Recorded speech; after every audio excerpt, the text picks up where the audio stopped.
எல்லாரும் கண்களை மூடி இந்த காலை வேளையில் ஆண்டவரை நோக்கி நாம் ஸ்தோத்திரம் செய்வோம். அவர் செய்த அற்புதங்களையும் அதிசயங்களையும் நினைத்து நாம் நன்றி சொல்வோம்.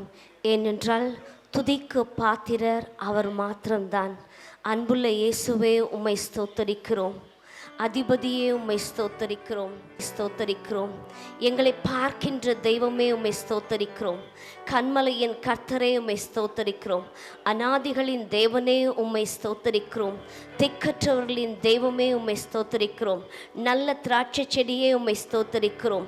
ஜீவனுள்ள தேவனே, உம்மை ஸ்தோத்தரிக்கிறோம். 10,000களில் சிறந்தவரே, உம்மை ஸ்தோத்தரிக்கிறோம். அல்பாவும் ஒமேகாவும் ஆதியும் அந்தவுமாய் இருக்கிறவரே, உம்மை ஸ்தோத்தரிக்கிறோம். எல்ஷடாய் தெய்வமே, உம்மை ஸ்தோத்தரிக்கிறோம். எங்களுக்காக பரிந்து பேசுகின்ற தெய்வமே, உம்மை ஸ்தோத்தரிக்கிறோம். எங்களை நேசிக்கிறவரே, உம்மை ஸ்தோத்தரிக்கிறோம்.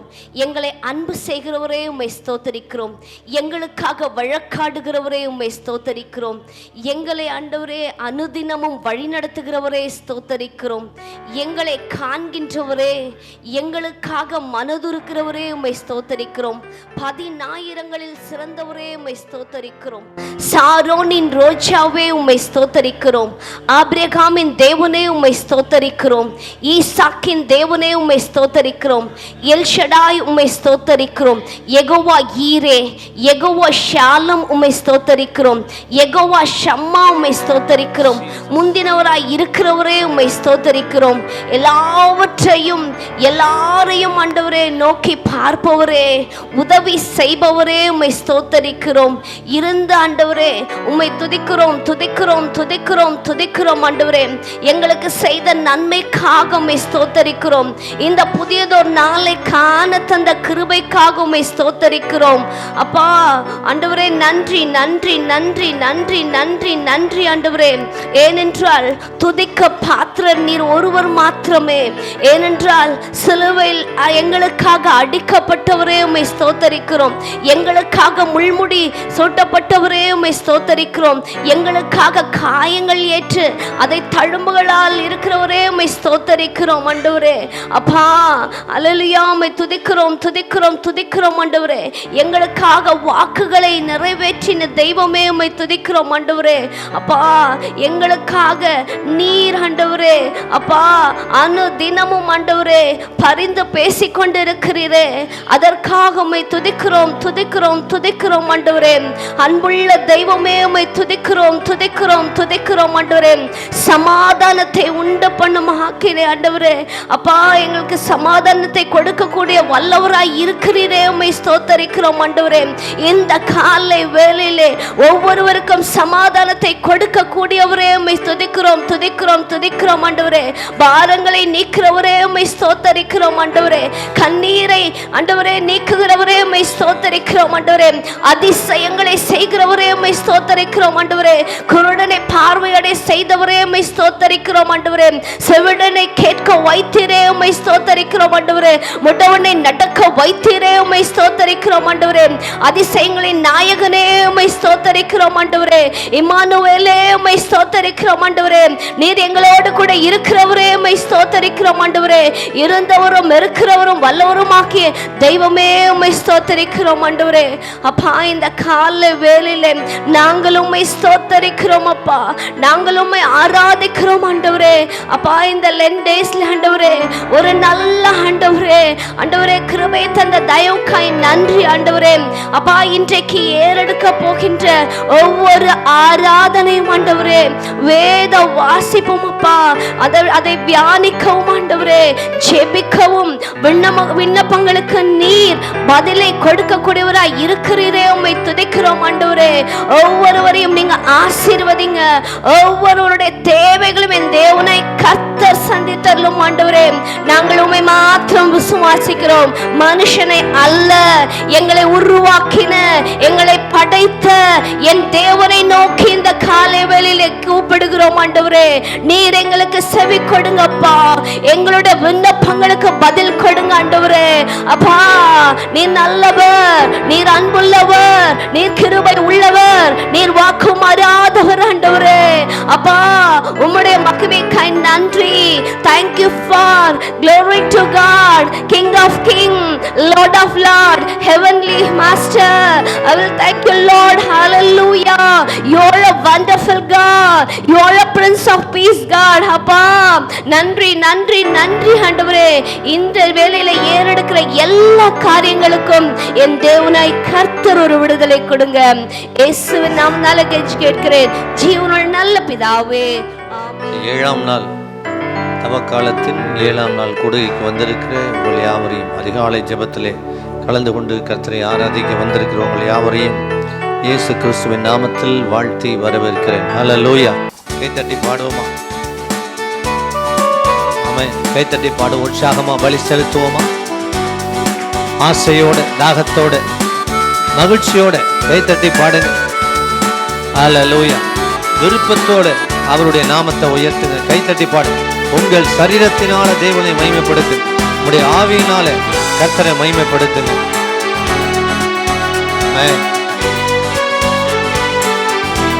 ஹல்லேலூயா.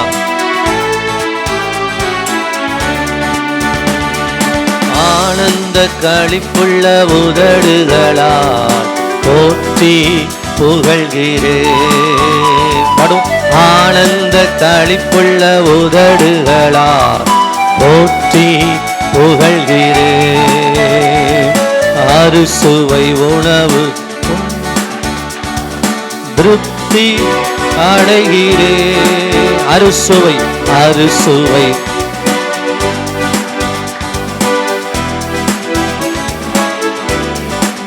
தினமும் தினமும் துதிக்கிறேன்.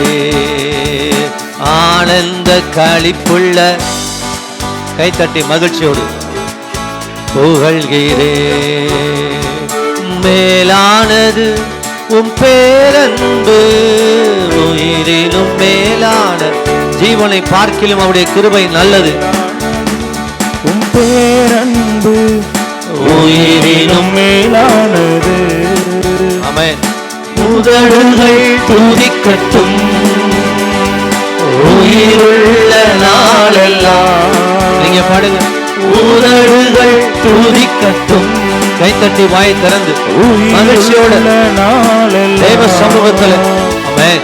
உயிருள்ள நாளெல்லாம் ஆனந்த களிப்புள்ள உதடுகளா போற்றி. தேவனே நீரென் தேவன் தேடுவேன். நீங்க சொல்றீங்களா? தேவனே நீரென் தேவன் தேடுவேன் ஆர்வமுடன். மகிமை வாஞ்சிக்கிறேன் உம் வல்லமை காண்கிறேன். உம் மகிமை வாஞ்சிக்கிறேன் உம் வல்லமை காண்கிறேன். வல்லமை காண்கிறேன். ஆனந்த களிப்புள்ள உதடுகளால் போற்றி புகழ்கிறேன். சொல்லுங்க. ஆனந்த களிப்புள்ள உதடுகளால் ஹல்லேலூயா போற்றி புகழ்கிறேன். நீதானே நீதானே என் துணையானே, நிழலில் களி கூறுவேன். சொல்லுங்க. நீதானே என் துணையானே, உம் நிழலில் களி கூறுவேன். உறுதியாய் பற்றிக் கொண்டே உம் பலக்கரம் தாங்குதையா. சொல்லுங்க.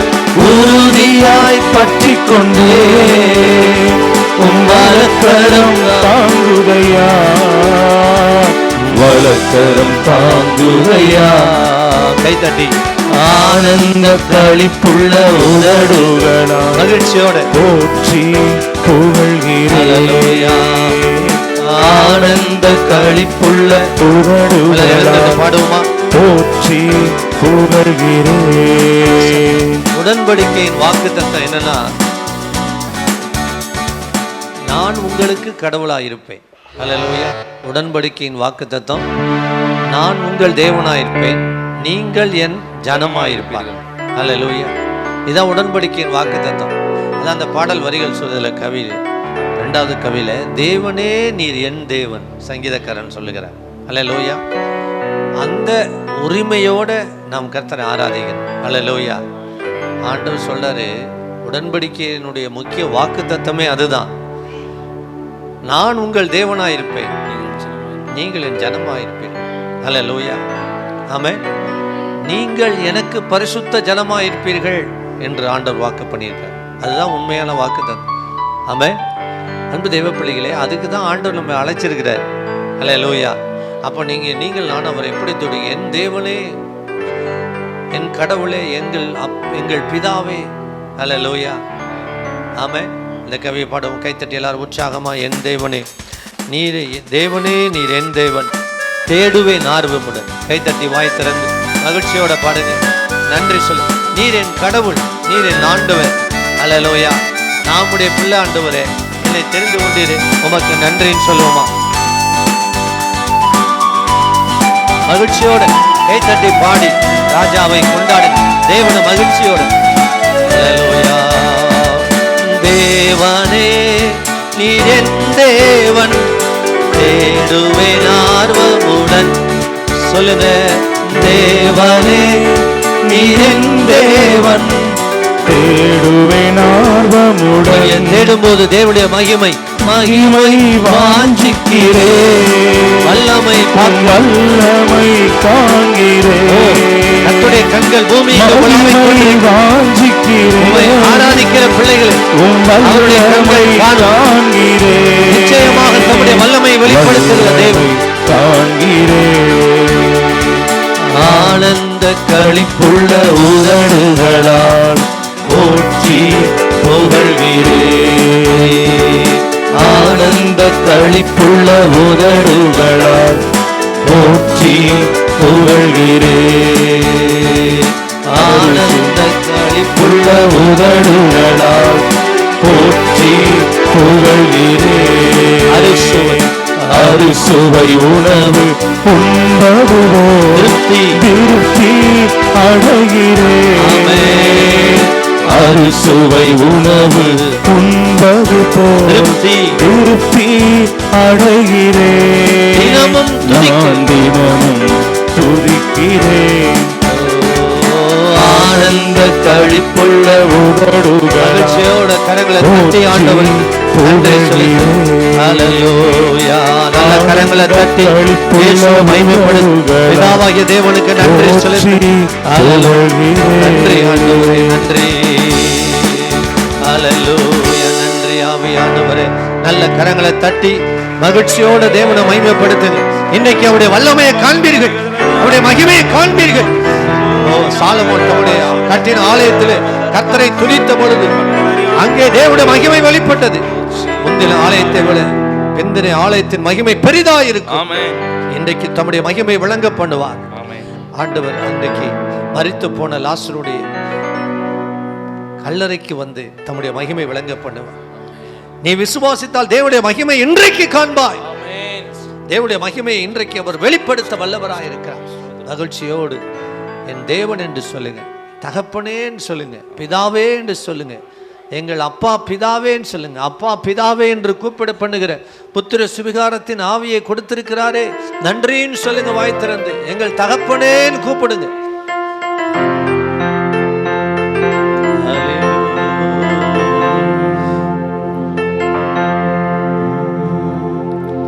எங்கள் அப்பா பிதாவே, அன்பான தேவா, அருமை ரட்சகரே, ஆவியானவரே. கரங்களை உயர்த்தி எங்கள் அப்பா பிதாவே, அன்பான தேவா, அருமை ரட்சகரே, தூயாவியானவரே.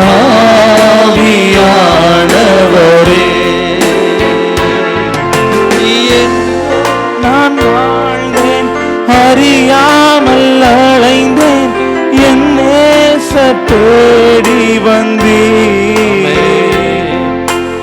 எங்கோ நான் வாழ்ந்தேன் அறியாமல் அலைந்தேன், என் நேச நன்றி. என்னை நெஞ்சார அழைத்து முத்தங்கள் கொடுத்து நீளராய் மாறிவிட்டே. என்னை நெஞ்சார அழைத்து முத்தங்கள் கொடுத்து நீளராய் மாறிவிட்டே. நன்றி உமக்கு நன்றி அப்பா, நன்றி உமக்கு நன்றி. எங்கள் அப்பா பிதாவே, அன்பான தேவா, அருமை இரட்சகரே, ஆவியானவரே, ஆவியானவரே, சேற்றில் வாழ்ந்த என்னை, குளையான சேற்றில் வாழ்ந்த என்னை தூக்கி எடுத்தீரே. உளையான சேற்றில் கிடந்த என்னை, அக்கிரமத்தில் என்னை வாழ்ந்த என்னை தூக்கி எடுத்தீரே. கல்வாரி ரத்தம் எனக்காக சிந்தி கழுவி அழைத்தீரே. உந்தன் கல்வாரி ரத்தம் எனக்காக சிந்தி கழுவி அழைத்தீரே.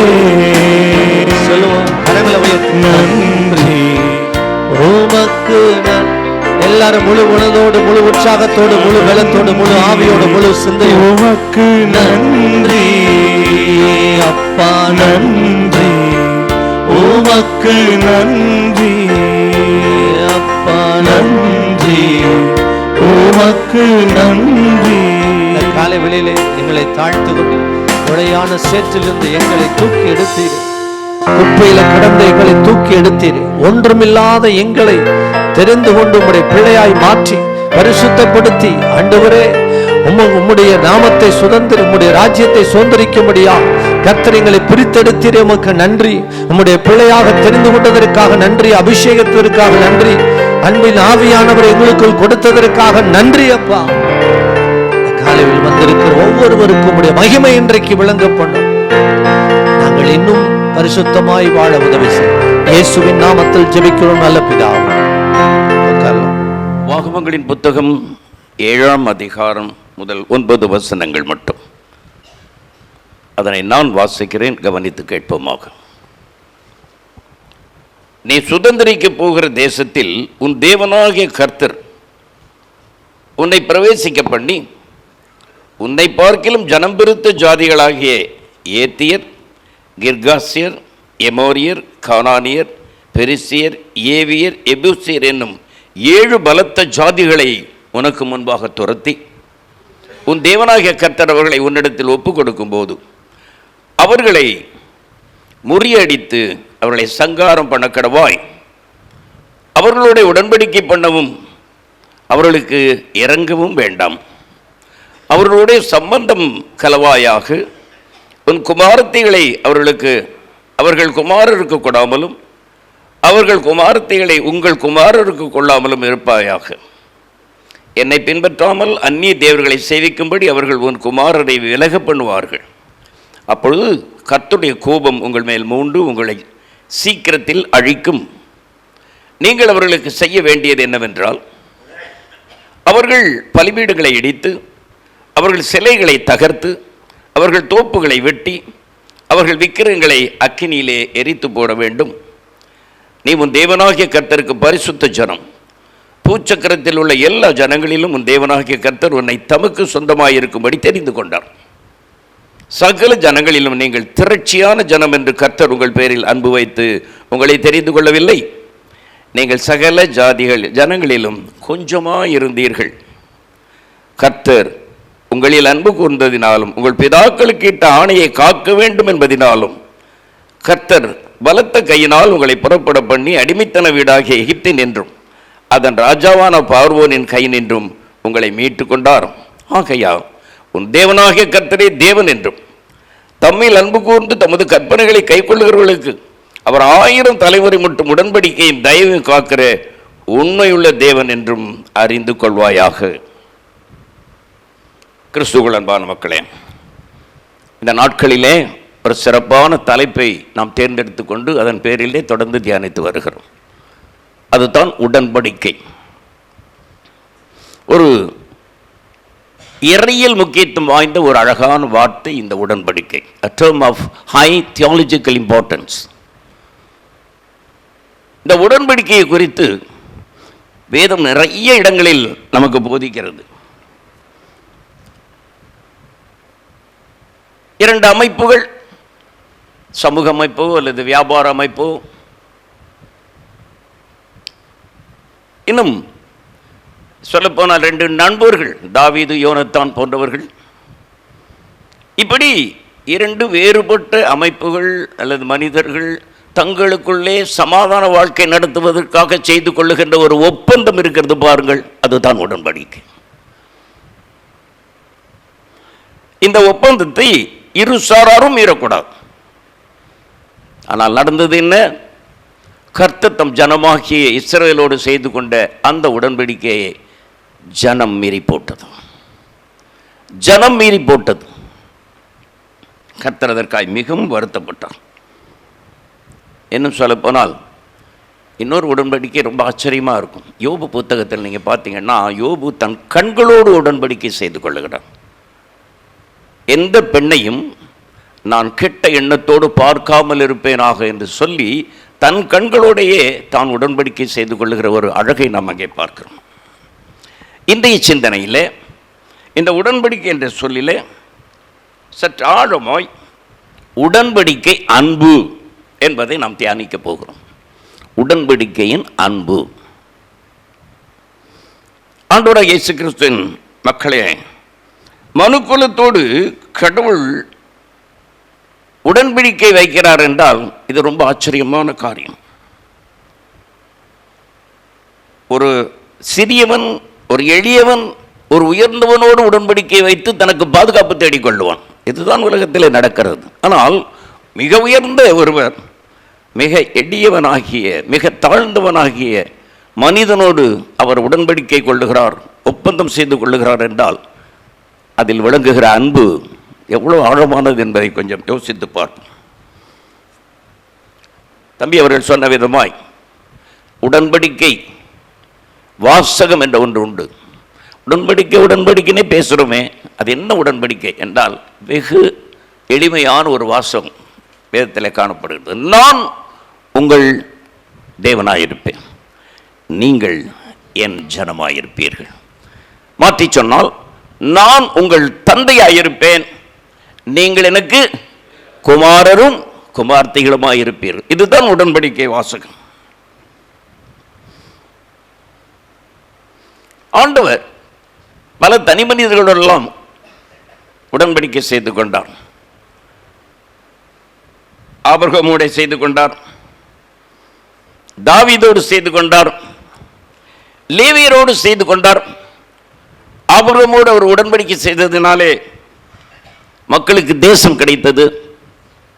தாவீதோடு உடன்படிக்கை செய்து கொண்டதினாலே அவர்களுக்கு அரசாட்சி கிடைத்தது, முடியாட்சி கிடைத்தது. லேவியரோடு உடன்படிக்கை செய்து கொண்டார், அவர்களுக்கு ஆசாரியத்துவம் கிடைத்தது. இப்படி ஆண்டவர் தம் மக்களோடு செய்து கொண்ட ஒவ்வொரு உடன்படிக்கையின் விளைவும் இஸ்ரவேல் மக்களுக்கு ஆசீர்வாதமாகவே இருந்தது.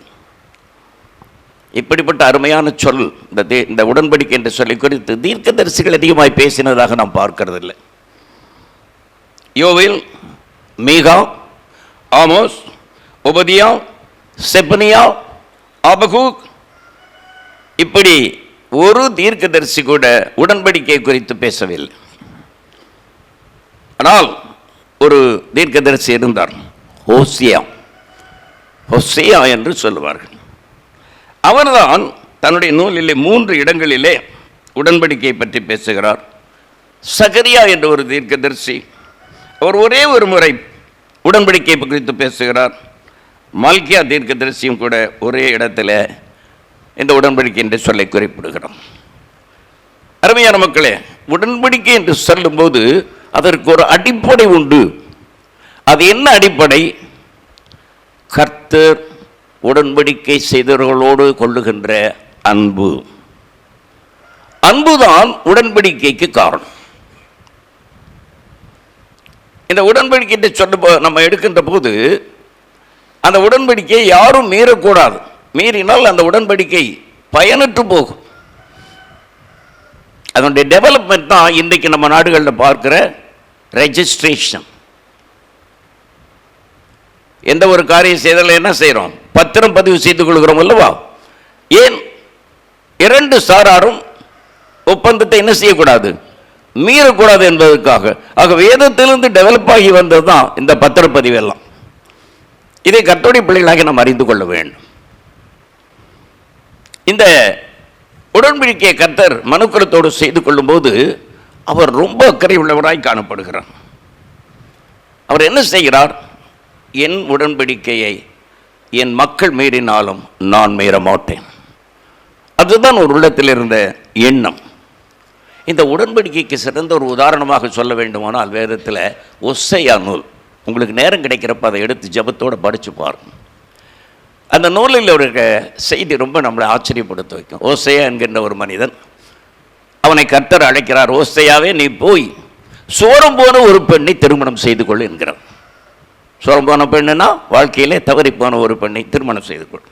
ஆண்டவர் சொல்லிட்டார். உடனே ஓசையா என்ன பண்ணுறாரு? அதற்கு கீழ்ப்படுகிறார். அந்த பெண்ணுக்கு வேதத்தில் சொல்லப்பட்டிருக்கிற பெயர் கொமேர். அந்த பெண்ணை அவர் கல்யாணம் பண்ணுறாரு, உள்ளன்போடு நேசிக்கிறாரு. ஆனாலும் அவள் என்ன செய்கிறாள்? தன்னுடைய பழைய நண்பர்களை தேடி அவனை விட்டு ஓடி போகிறாள்.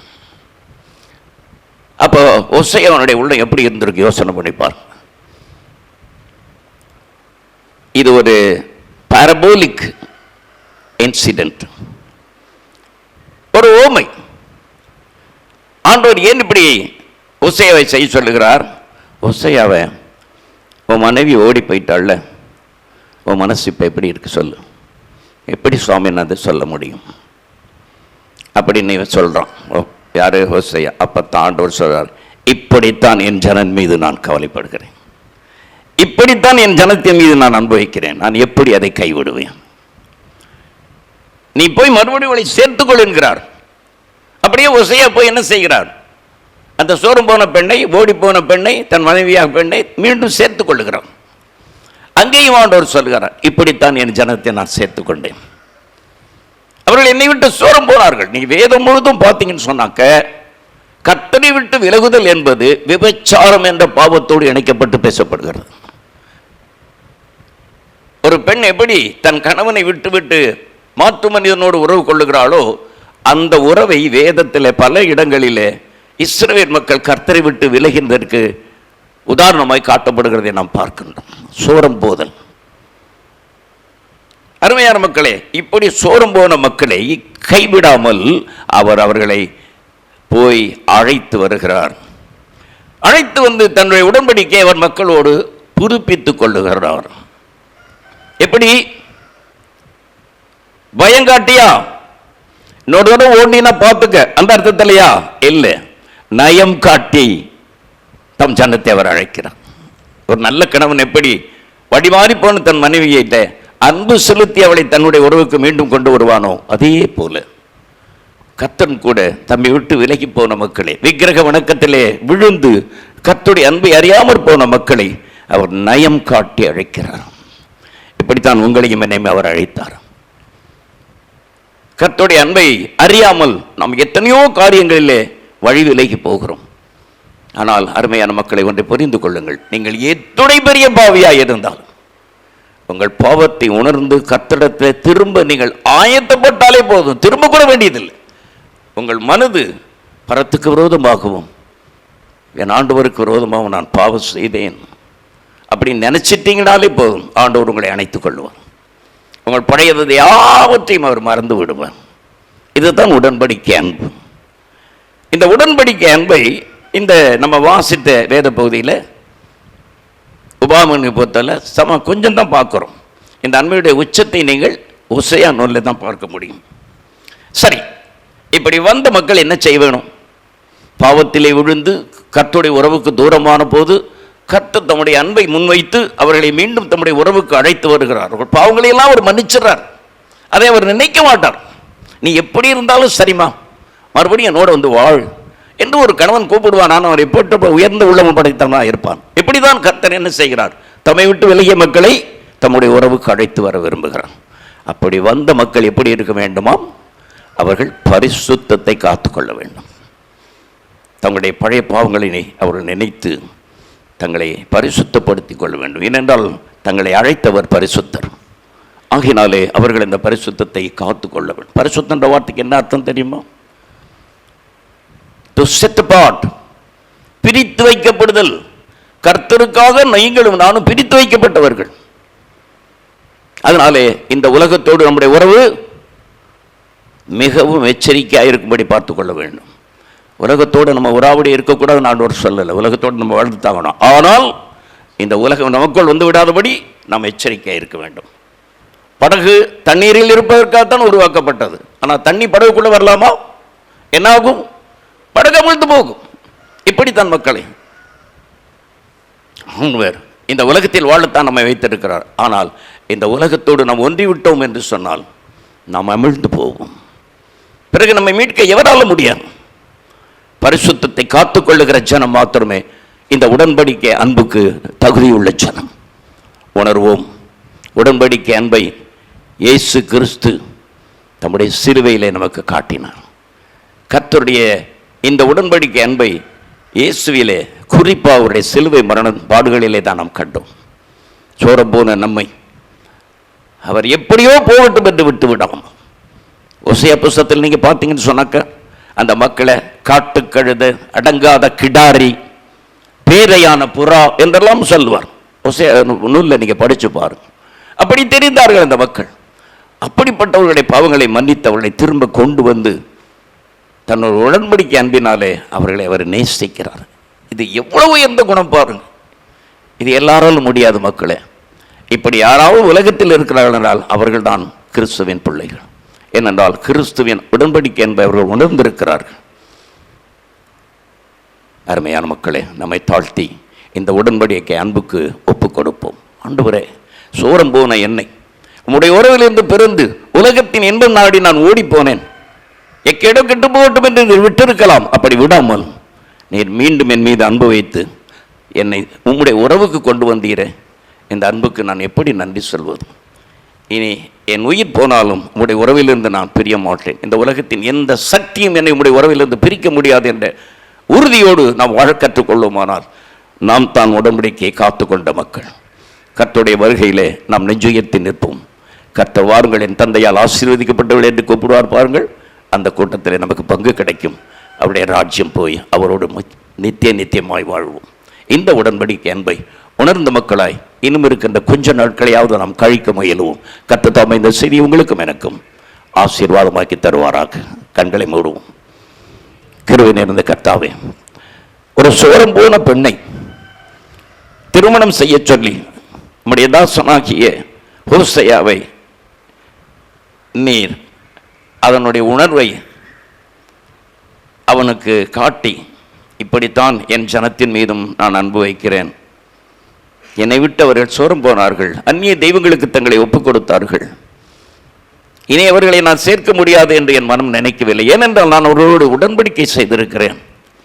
நான் உடன்படிக்கை காக்கிற தெய்வன் ஆகினால் என் மக்களை நான் எப்படி கைவிடுவேன் என்று சொல்லி அவர்களை தம்முடைய உறவுக்கு கொண்டு வந்து தம்முடைய அன்பினாலே அவர்களை ஆண்டு கொண்டாரே, அதே விதமாய் புதிய இஸ்ரவேலராகிய நாங்களும் நம்முடைய உடன்படிக்கையின் அன்பின் ஆழத்தை உணர்ந்து, ஆண்டவரே, நாங்கள் செய்த பாவங்களுக்காய் கண்ணீர் உகுத்து சிலுவின் அடியில் எங்களை கொண்டு போய் நிறுத்தி, எங்கள் பாவங்களுக்கும் அக்கிரமங்களுக்கும் காரணமாக இருந்த உங்களுடைய பாடுகளுக்கு காரணமாக இருந்த எங்களுடைய அக்கிரமங்களை, எங்களுடைய அநியாயங்களை நாங்கள் வெறுத்தொதுக்கி உமக்குள்ளே பரிசுத்தம் உள்ளவர்களாய் வாழ்ந்து எங்கள் பரிசுத்தத்தை காத்து உடைய வருகை மட்டும் நாங்கள் எங்களை இந்த உலகத்தின் உறவு நின்று எச்சரிக்கையாய் காத்துக்கொள்ள எங்களுக்கு பரிசுத்த ஆவியானவரை கொண்டும் உடைய ஜீவ வசனங்களை கொண்டு உதவி செய்துள்ள வேண்டும் என்று எங்கள் அருமை மீட்பர் இயேசு கிறிஸ்துவின் வழியை பணிந்து வேண்டுகிறோம். எங்கள் செல்ல நாளிலும் கூட குழந்தை திருமணம் இந்த காரியம் நம்முடைய கேலண்டரில் இருக்குது. அதற்காக நம்ம எல்லாரும் ஒருமனப்பட்டு ஜெபிப்போம். அந்த வயது வருவதற்கு முன்பதாகவே இன்றைக்கு பல இடங்களிலே திருமணத்தை நடத்தி வைக்கிறார்கள். இந்த சூழ்நிலை நம்முடைய தேசத்தில் மறைய, விசேஷமாக நம்முடைய பட்டணங்கள், நம்முடைய கிராமங்களில் இது போன்ற நிலைமை இருக்கிறது. இந்த நிலைமையை கர்த்தர் மாற்றி நல்ல எண்ணத்தையும் நல்ல சிந்தனையும் பெற்றோருக்கு ஆண்டவர் கொடுக்கணும். உரிய வயதில் 21 வயதுக்கு மேலாக 21 வயதில் திருமணத்தை நடத்தி வைக்கக்கூடிய பக்குவத்தை ஒவ்வொரு பெற்றோருக்கும் ஆண்டவர் தந்தருளும்படியாக எல்லாரும் கரங்களை உயர்த்தி சொல்லி ஜெபிக்கலாமா? தகப்பனே, நல்ல ஆண்டவரே, நாங்கள் ஒருமனப்பட்டு ஜெபிக்கிறோம்.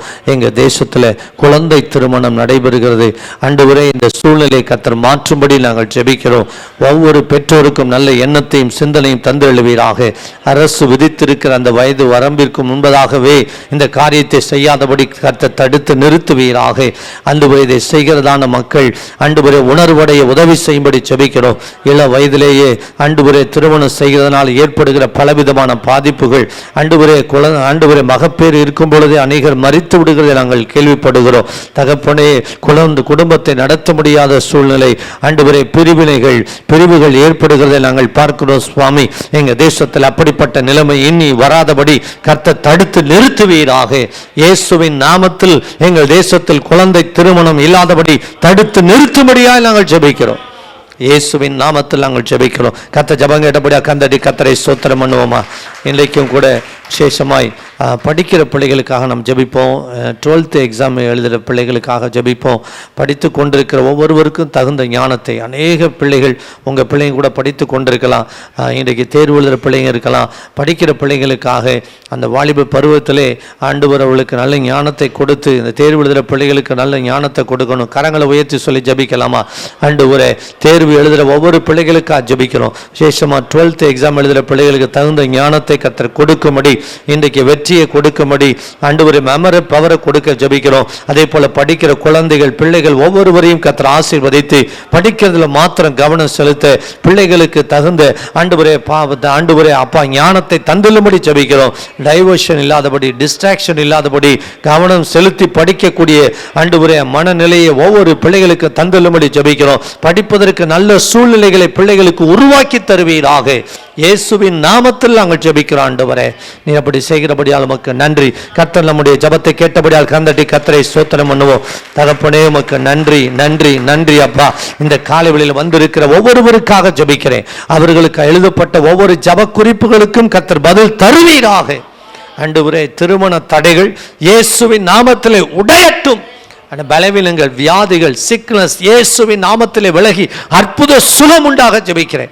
வேலைக்காக ஜெபிக்கிற பிள்ளைகளுக்கு வேலையில் அற்புதமாய் கர்த்தர் காரியத்தை வாய்க்க பண்ணி தடைகளை கர்த்தர் உடைத்து காரியங்களை கர்த்தர் கைகூடி வர பண்ணுவீராக. தொழிலில் இருக்கிற நஷ்டங்கள் மறையட்டும், கடன் பிரச்சனைகள் மறையட்டும், குடும்பங்களிலே சமாதானம் உண்டாகட்டும். கர்த்தர் அற்புதமாய் வழிகளை திறக்கும்படி இயேசுவின் நாமத்தில் ஜெபிக்கிறேன். சரீர பிரகாரமாய் இருக்கிற குறைவுகள் இயேசுவின் நாமத்தினாலே மறைந்து போவதாக. இன்றும் ஆண்டவரே, தேவையோடு நிற்கிற ஒவ்வொருவருக்கும் கர்த்தர் இன்று ஒரு அற்புதம் செய்வீராக, அற்புதம் செய்வீராக, அற்புதம் செய்வீராக. மன விருப்பத்தை நிறைவேற்றுவீராக. இன்று அனுகூலமான கதவை திறப்பீராக. ஆண்டவரே, வழி நடத்துவீராக, போதித்து நடத்துவீராக, கற்றுத்தந்து நடத்துவீராக. சூழ்நிலையிலே மேற்கொள்ள உதவி செய்வீராக. சத்துருவின் பிடியிலிருந்து, போராட்டத்திலிருந்து ஜனங்களை விடுதலை செய்வீராக. அடிமைத்தனத்திலிருந்து விடுதலை செய்வீராக. அற்புதம் செய்யுங்க ஆண்டவரே. ஆன்லைனில் வாட்ச் பண்ணுறவங்க, யூடியூப்பில் வாட்ச் பண்ணுறவங்க, டிவி மூலமாக பார்க்கிற ஒவ்வொருவருக்காக ஜெபிக்கிறோம். கர்த்தர் இன்று அவர்களை ஆசீர்வதித்து உம்முடைய மகிமை விளங்க பண்ணும்படி, அவருடைய துக்கத்தை எல்லாம் சந்தோஷமாய் மாற்றும்படி ஜெபிக்கிறோம். இன்று நடக்கிற ஊழியர் கூடுகை ஆசீர்வதியும். திரளான மக்கள் பங்கு பெற்று ஆசீர்வதிக்கப்பட கர்த்தர் கிருபை செய்தல்லும். இந்த வாரம் சனிக்கிழமை நடக்கிற கூட்டத்தை ஆசீர்வதியும், ஞாயிற்றுக்கிழமை நடக்கிற கூட்டங்களை ஆசீர்வதியும். உன் தேவைகள் யாவையும் அற்புதமாய் சந்தியும். இயேசுவின் நாமத்தில் ஜெபிக்கிறோம் நல்ல பிதாவே. என் ஆத்துமாவே, என் முழு உள்ளமே என்னுடைய பரிசுத்த நாமத்தை ஸ்தோத்திரி. ஆத்துமாவே கர்த்தரை கர்த்தர் செய்த சகல உபகாரங்களை மறவாதே.